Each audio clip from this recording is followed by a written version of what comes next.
മെനഞ്ഞാന്നിട്ട ബ്ലോഗിൻ്റെ ബാക്കിയാണ് ഇത്. അപ്പോൾ അതിനുശേഷം ഞങ്ങൾ നേരെ പോയത് ഇളമ്പള്ളൂർ സ്കൂളിലേക്കാണ്. അവിടെ ശ്രീകുട്ടിക്ക് മാർഗ്ഗംകളി നടക്കുകയാണ്. അവിടെ നിന്ന് നമുക്ക് കാട്ടിലമ്പലത്തിലേക്ക് കൊണ്ടുപോകണം പ്രോഗ്രാമിനായിട്ട്. അപ്പോൾ അങ്ങനെ നേരെ ഇളമ്പള്ളൂർ സ്കൂളിൽ വന്നപ്പോൾ അവരുടെ മാർഗ്ഗംകളി തുടങ്ങിയിരുന്നു.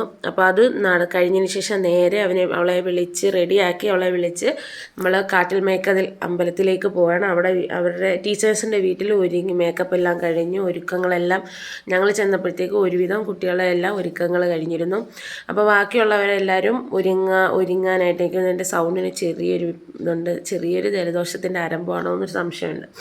അപ്പോൾ അങ്ങനെ എല്ലാവരെയും റെഡിയാക്കി നേരെ നമ്മൾ കാട്ടിൽ മേക്കതിൽ അമ്പലത്തിലാണ് വന്നത്. നല്ല തിരക്കുണ്ടായിരുന്നു അവിടെ. അന്ന് നമ്മുടെ ഭജനയൊക്കെ ഉണ്ടായിരുന്നു. അപ്പോൾ അതുകൊണ്ട് നല്ല തിരക്കായിരുന്നു. അപ്പോൾ ആ തിരക്കെല്ലാം അതിൻ്റെ ഇടയിൽ കൂടെ ഒക്കെ പിന്നെ കുഞ്ഞുങ്ങളെ അങ്ങ് സ്റ്റേജിലേക്ക് എത്തിച്ചു. അപ്പോൾ അത്രയേ ഉള്ളൂ. ഇഷ്ടപ്പെട്ടിട്ടുണ്ടെങ്കിൽ ലൈക്ക് ചെയ്യുക, സബ്സ്ക്രൈബ് ചെയ്യുക. ബായ്.